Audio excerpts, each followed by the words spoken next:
So, my father-in-law calls us on Sunday to tell us an amazing story about going to church. But it actually turned out to be a pretty good story.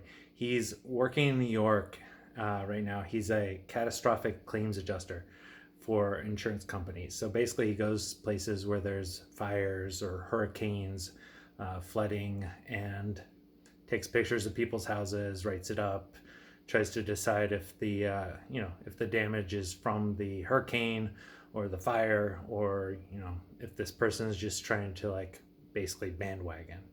I'm not really sure what the catastrophic event in New York was, other than it just being New York. But he's there, and he's one of those guys that wakes up at 4 o'clock in the morning no matter what. So on Sunday morning, he woke up at 4, and he did what probably 80% of the people up at 4 o'clock in the morning on Sunday were doing.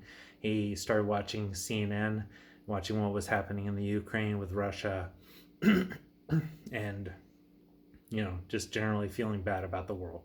After a couple of hours, around 6 o'clock, he decides, you know what, I don't know anyone here, and I got nothing to do. It's Sunday. Maybe I'll go to church. So he Googles Catholic church near me.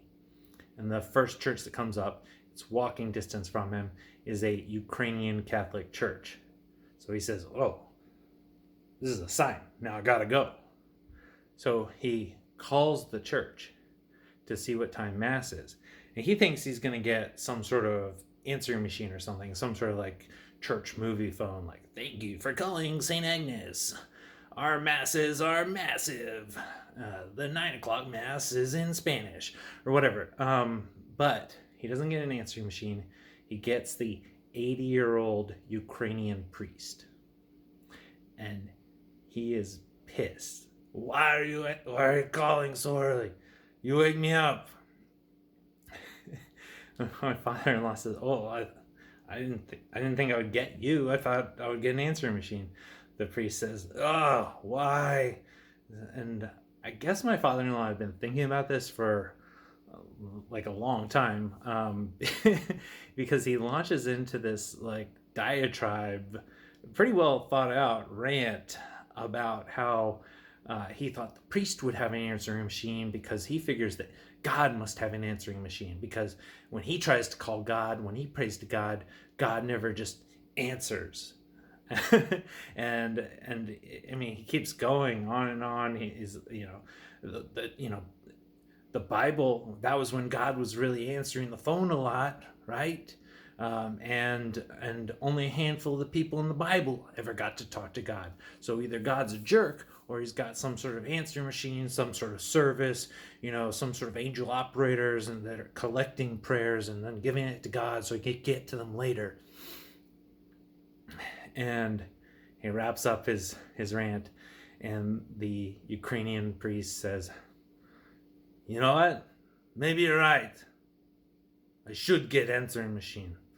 Goodbye." And my father said, "Whoa, wait. What time is Mass?" The priest says, 10 a.m., like last 100 years. Bye.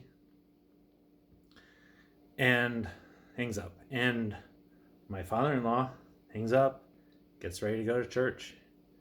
He goes to the 10 a.m. service, and it is 2.5 hours long, and all in Ukrainian. So he has no idea what's happening. The only thing he understood was the communion, because eating tiny pieces of bread is pretty much the same in any language. And so he has no idea what's happening. So he has no idea that an hour and a half of the service was actually the priest giving a sermon about how you have to be patient and have faith, because God might not answer your prayer right away, but that God has an answering machine, and God will answer your prayers if you're just patient enough. And of course, like I said, my father-in-law had no way of knowing that, and the only reason I know is because God finally texted me back. He's been Holy Ghosting me my entire life.